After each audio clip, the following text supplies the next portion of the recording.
कोई ऐसा इंसान है जो आपकी प्रगति से बहुत ज्यादा जेलसी रखते हैं, जलन के मारे एकदम कुड़ चुके हैं आपको आगे बढ़ते हुए देख करके। और अब इस भाई साहब का उपाय करना बहुत जरूरी हो चुका है। तो चलिए देखते हैं भगवान जी क्या कर रहे हैं आप लोगों के साथ इस सिचुएशन में। देखो भाई, ये वो इंसान है जो आपको पावर से नॉमिनेट करता है, पावर प्ले, और वो भी आप पर काम नहीं करता। आप अपने आप को ना एकदम कमजोर से बना लेते हैं कि मैं तो कुछ भी नहीं हूं, मैं तो चूहिया हूं एकदम। आपको लड़ना ही नहीं है इस इंसान से, तो इसको और गुस्सा आता है कि मैं आपको और ट्रिगर करूंगा। पर गॉड इज सेइंग कि ट्रिगर विगर मत करने दो, इसको अकेले नाचने दो, अकेले इसको खेलने दो, अकेले नाचने दो, इसके साथ लगो ही मत। ठीक है, घमंडियों के साथ नहीं लगा जाता है क्योंकि ये अपने घमंड में खुद ही खत्म होते हैं एक दिन। और दूसरा है कि ये इंसान जो है आपको ऐसा ट्रिगर करता है, अगर आप वो नहीं कर पाए तो आपके स्पिरिचुअलिटी से आपको डोमिनेट करेगा, या आप अच्छे नहीं हो, या फाइनेंशियली बहुत स्टेबल नहीं हो, या कुछ ना कुछ बोल बोल के आपको ट्रिगर करता रहता है। क्यों? क्योंकि इसको आप चाहिए बाय हुक और बाय क्रुक। अब ये इनको सही तरीका तो पता नहीं है आपको पाने का, तो ये आपको इनसिक्योर करके अपने लेवल पर लाना चाहते हैं कि तुम मेरे लेवल पर आ जाओ, और आप हाई लेवल पर जो है एकदम वो कहते हैं फ्रीक्वेंसी पे चल रहे हैं एकदम। तो आपसे गॉड कहना चाह रहे हैं कि वो सब अब नहीं होने वाला है। आप साफ साफ इस बात को मान लीजिए कि जिस लेवल पर आप पहुंचे हैं, जो भी स्पिरिचुअलिटी में आप जो भी ये हैं या कर रहे हैं, इसका परिणाम बहुत ही सुंदर होने वाला है। सो इससे आप डरना, आपको भागना नहीं चाहिए। बस ये बात मान लेनी चाहिए कि जिसको आपसे वास्तविक प्रेम हो वो अपने आप को एलिवेट करे। भैया करो जब तब साधना, भगवान श्री कृष्ण की उपासना करो, भगवान को प्रसन्न करो, भगवान जी को प्रसन्न करके वरदान मांगिए। अब आप कहिएगा कि नहीं, जो वरदान मांगने जा रहा है, जा रही है, मैं उसको नहीं जाने दूंगा, मैं उसको लाइफ में कुछ बहुत बड़ा अचीव नहीं करने दूंगा। तो भगवान जी आपको बता देंगे, बेटी मेरा बात सुनो, तुमको भी नहीं मिल रही है फिर वो। अगर ये गेम फेयर नहीं चलेगा तो फिर ना तुम्हारा ना हमारा कुछ नहीं हो पाएगा, और तुमको ऊपर से चप्पल अलग से पड़ेगा।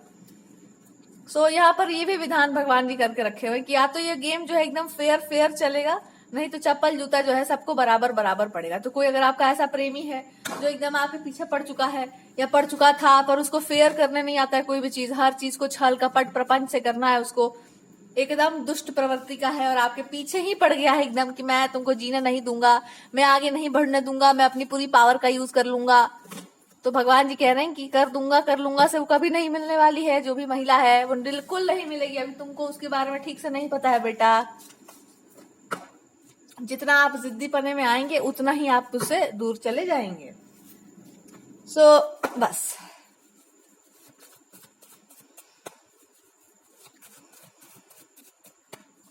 Now what is the guidance from God?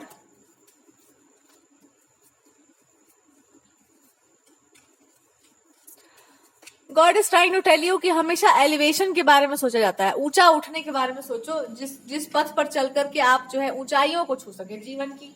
और दूसरा, आध्यात्मिकता आपके जीवन का कोर बन जाए, शांति हो, पीस हो, और उसके बाद जो रिलेशनशिप बनता है वो बहुत अच्छा बनता है। अशांति को ना आप बढ़ावा दीजिए, ना आप अशांति में पड़िए। तो जो आपके जीवन में अशांति क्रिएट कर रहे हैं उनको टाटा बाय बाय बोल दो, और बोलो कि जाइए आप मूछ जो है अपना अच्छे से ताव देकर, तेल लगा करके अपने मूछों को ताव दीजिए और घर में बैठिए, मेरे पास मत ले आइए अपना घटिया सा मूछ लेकर के।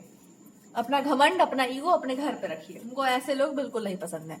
आपको ऐसा जो भी आप है, भगवान जी कहना चाह रहे हैं कि ऐसा आप इमेजिन करो अपना लाइफ एकदम पीसफुल, हाईली स्पिरिचुअल, ब्यूटीफुल, बस। और जो इस तरह का हो सकता है, केवल और केवल वही व्यक्ति आपके जीवन में आ सकता है। यही आप इमेजिनेशन करके रखिए, अच्छा चीज सोचिएगा, अच्छा इंसान मिलेगा। और कुछ चीजें ऐसी होती हैं जो इंसान छुपा के रखता है, दुनिया से नहीं बताता, पर मन में उसके रहता है। तो भगवान कह रहे हैं मैं वो भी जानता हूँ, पर तुमको ईमानदारी से ये चीज मांगनी पड़ेगी तो ही मैं तुमको वो दूंगा, अदरवाइज मैं नहीं दूंगा।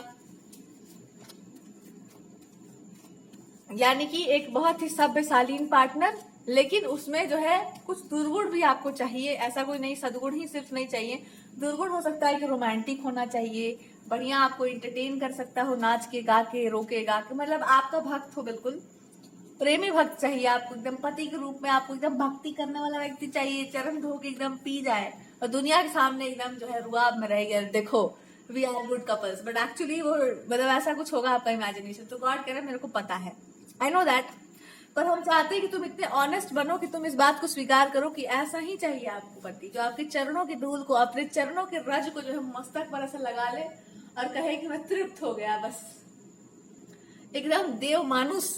और उसके बाद देव मानुस पति, ऐसा कोई आपको स्पाउस चाहिए होगा, देव मानुष पति चाहिए एकदम इनको। और कि जिसको पत्नी चाहिए होगी वो ऐसी कोई पत्नी ढूंढ रहे हैं, ऐसा कोई पार्टनर ढूंढ रहे हैं आप लोग जो एकदम शीलवान हो, एकदम बढ़िया सी हो, और एकदम क्या कहा जाए।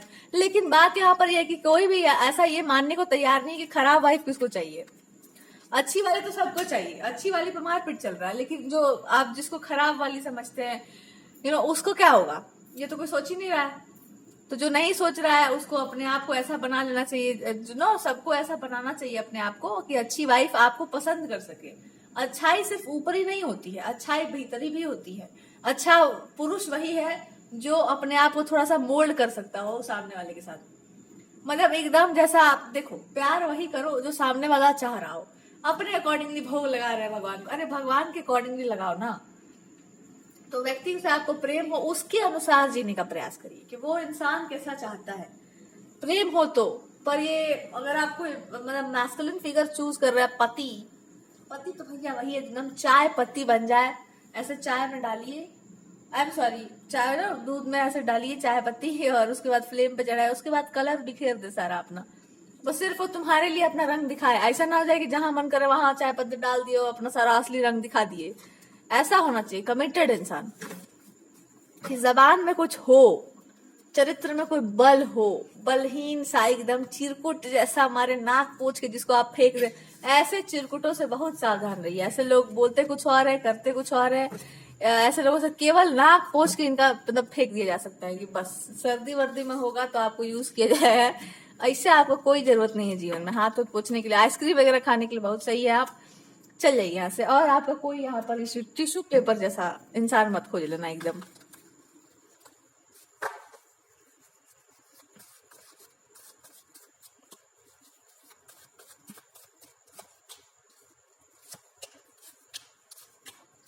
वाह क्या बात है, अति उत्तम, अति सुंदर।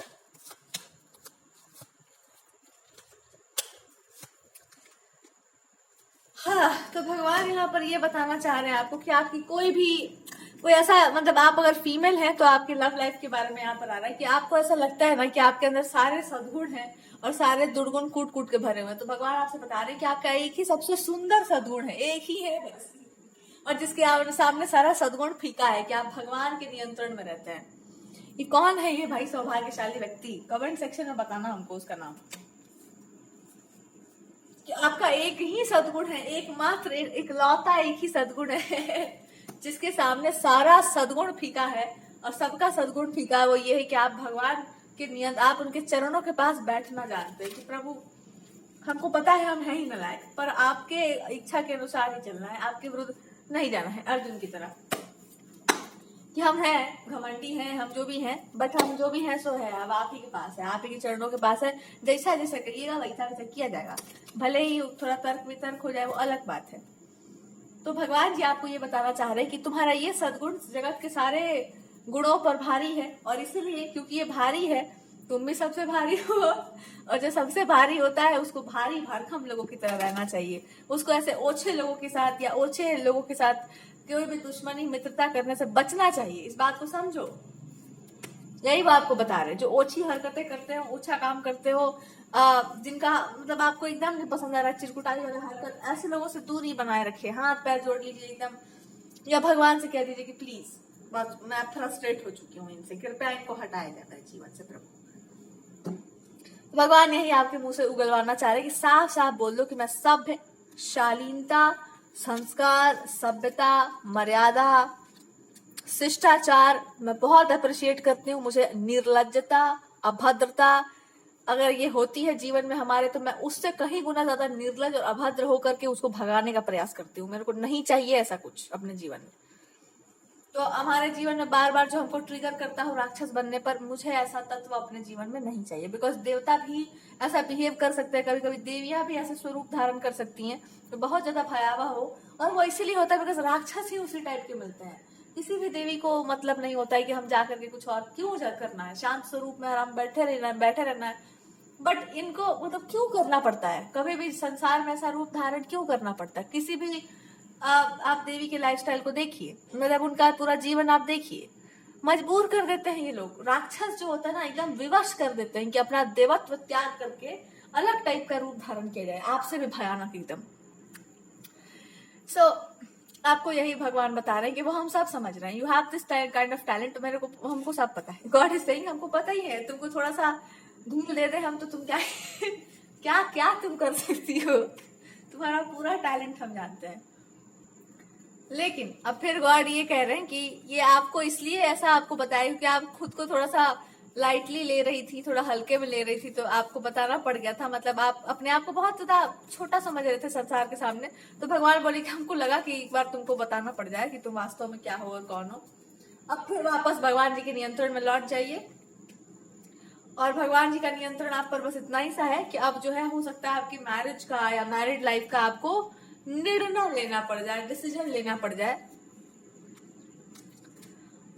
ओह माय गॉड, बहुत ज्यादा डरावना निर्णय हो सकता है ये।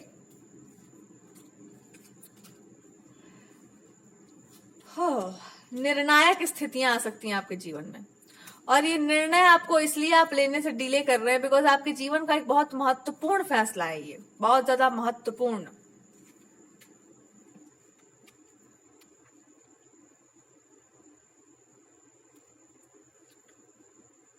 तो अब आपको भगवान कह रहे हैं कि अब आपको इस निर्णय, आप इस चीज से भाग रहे थे बिकॉज आपको लग रहा था कि ठीक है हम लाइफ में कॉम्प्रोमाइज ही कर लेंगे, हमको क्या जरूरत है कुछ भी करने का, I can compromise with my life, I just don't want की। मतलब जो लोग भगवान को मानते हैं उनकी कहाँ कोई अच्छी लाइफ होती है, कौन सा उनको बहुत जिंदगी का सुख मिल जाता है, मैरिड लाइफ या इन सब चीजों का कहाँ सुख मिल पाता है उन लोगों को।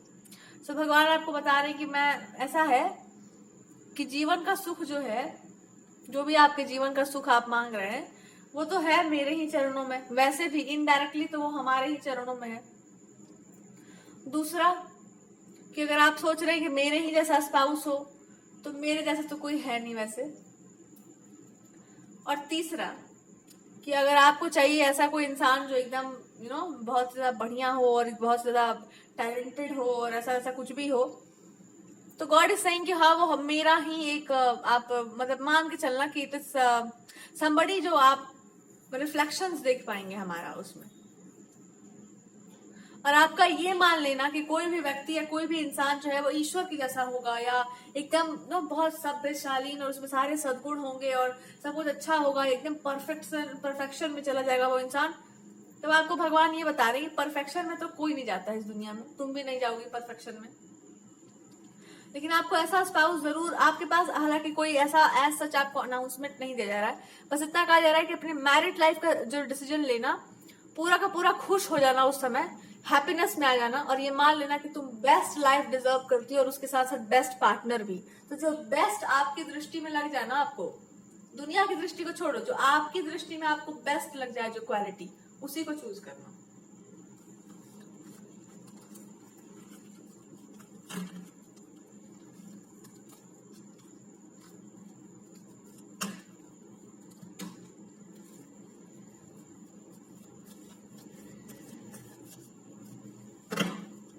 What is coming in your life यार, कौन सा क्या हो रहा है ये?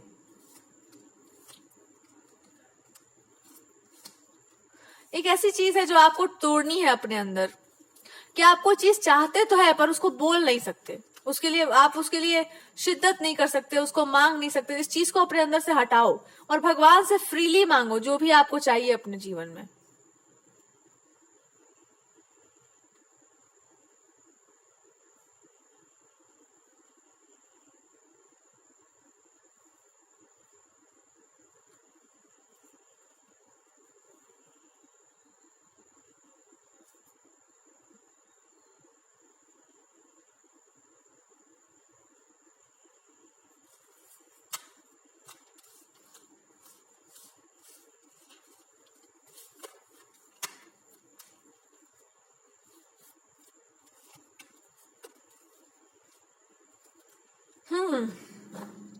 कोई ऐसा इंसान हो सकता है जिसको ये लगता है कि मतलब आप कुछ इनके लिए कर दोगे चमत्कृत सा और इनका एकदम जो है लाइफ बढ़िया हो जाएगा, और जब तक आप वो नहीं करोगे तब तक आपको परेशान किया जाएगा। तो अब भगवान जी आपसे कह रहे हैं कि काम करो, इसको साफ साफ बता दो कि हमारे जिंदगी में भी चमत्कार नहीं हुआ था, तुम्हारे जीवन में भी चमत्कार नहीं हो रहा है। सबको अपने अपने जीवन में नया नया चमत्कार करना पड़ता है, पागलपन वाली बातें छोड़ दीजिए आप।